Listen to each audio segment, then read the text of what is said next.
I'm running for mayor because I feel that I have the fiscal and administrative skills to run the village, maintain the departments. I've been doing municipal government work for 13 years, and 9 of those years have been working for the village of New Paltz alone. I'm giving you a chance to have a mayor that's willing to sacrifice. I'm to put my ass on the line with all yours and get this village going again, going the right way, the way it should be. And I'm telling you something, if we don't understand and appreciate volunteers, especially our fire department, God, listen, I love Jean Galucci. I'm telling you, she is the sweetest, nicest lady. One of the sweetest, nicest women I ever met. But my God, what this board has done has decimated our volunteer fire department. Just terrific, wonderful, decent, hardworking, caring individuals that give of themselves. If this is not the greatest thing that someone could do, I don't know. But why don't we value it? We have a noise ordinance that the village board wants to shove down everybody's throat. How about a referendum? How about you let the people vote on it? Let them decide and guide the village board. I don't want the village board guiding me. This is democracy. It comes from the people up. What I'm saying, folks, what happened to freedom? What happened to liberty?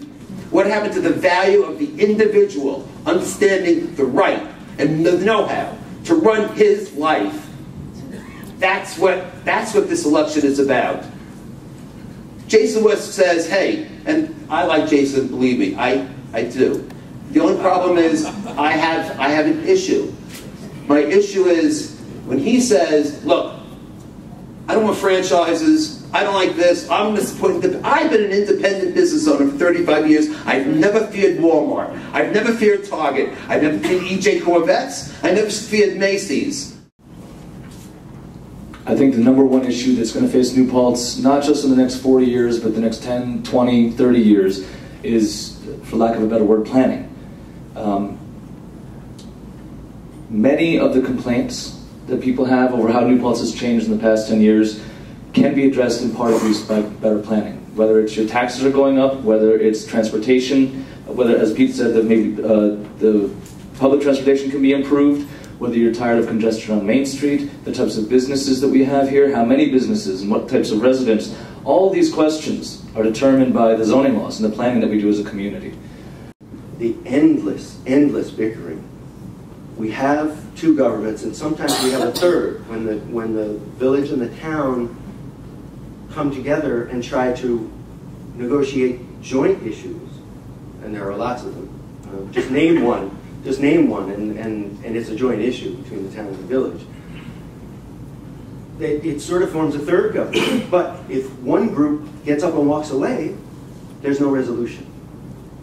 We think that in the end, at one table with one government, maybe there will be twice as many fights, but at the end of the night, there will be a resolution, there will be a vote, and there will be a final decision. If you get up from the table, you're not part of that decision. So you might as well stay and see it to the end.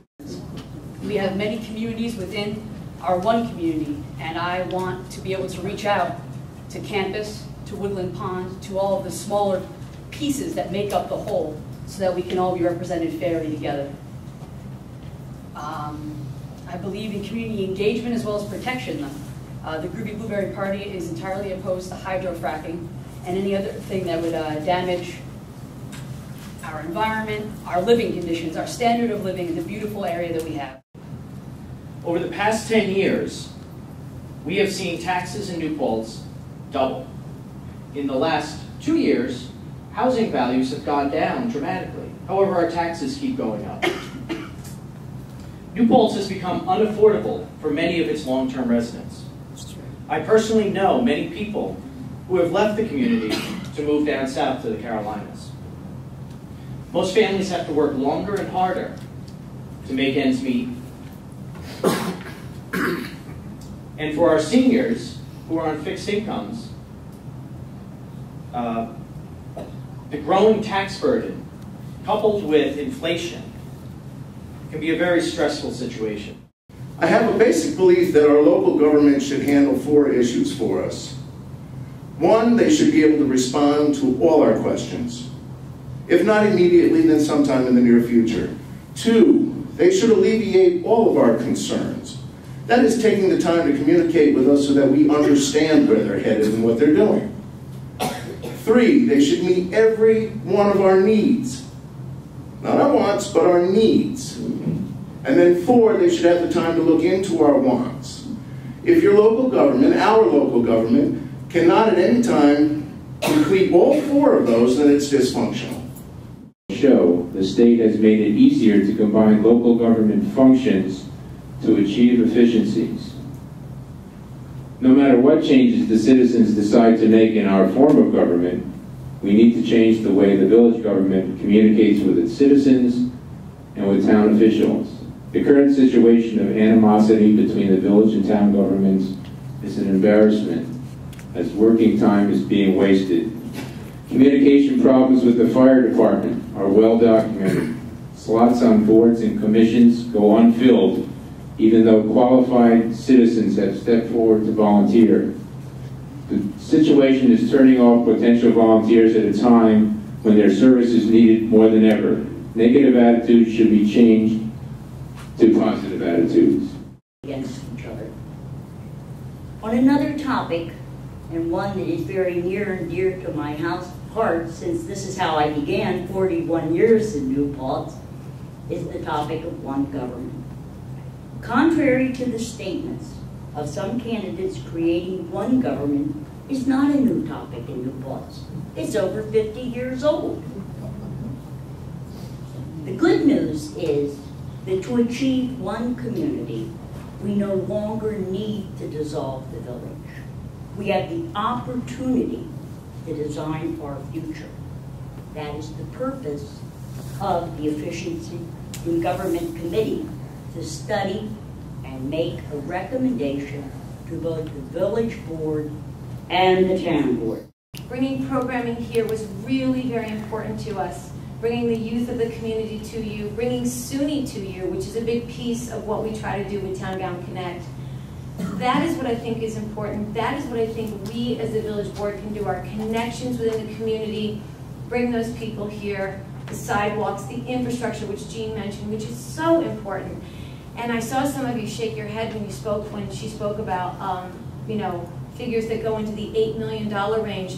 That's our responsibility. We're writing these grants, we're writing these proposals, and we will look at finding the most effective and efficient way to pay for them.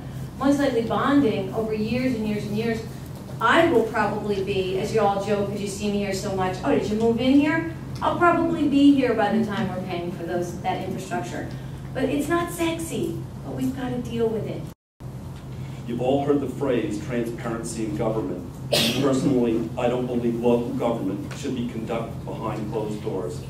I know here at Woodland Pond that there's a wealth of knowledge, and there's no reason why we can't tap into it. From the beginning, American government has been about participation. We have committees and commissions short of members, but not a lack of qualified candidates. Having a difference of opinion should not eliminate a volunteer from serving on a committee. I want to tell everybody that I'm a very approachable person. If there is an issue, even if I don't have all of the background knowledge on that issue, I will listen and I will talk to you about it, and I will do everything in my power and work as hard as I can to help you solve that issue and help solve that issue for you. I'm able to work with anybody because of my friendly, approachable attitude. And by the way, I'm running under the positive party, so let's keep the negativity away. There's no room for negativity. Let's just keep things positive. I'm a hardworking person. I work 6 and 7 days a week, often. We have 3 young children, 6, 11, 14, 2 grandchildren, 2 years old each, they're twins, and a 28-year-old daughter. And I have to say that I still, with all of that I have to do, I have a home, I have the kids, I have several businesses that I manage, I make dinner, I go to the supermarket 3 times a week, and I still have time to volunteer. I challenge all of you to please volunteer if you can.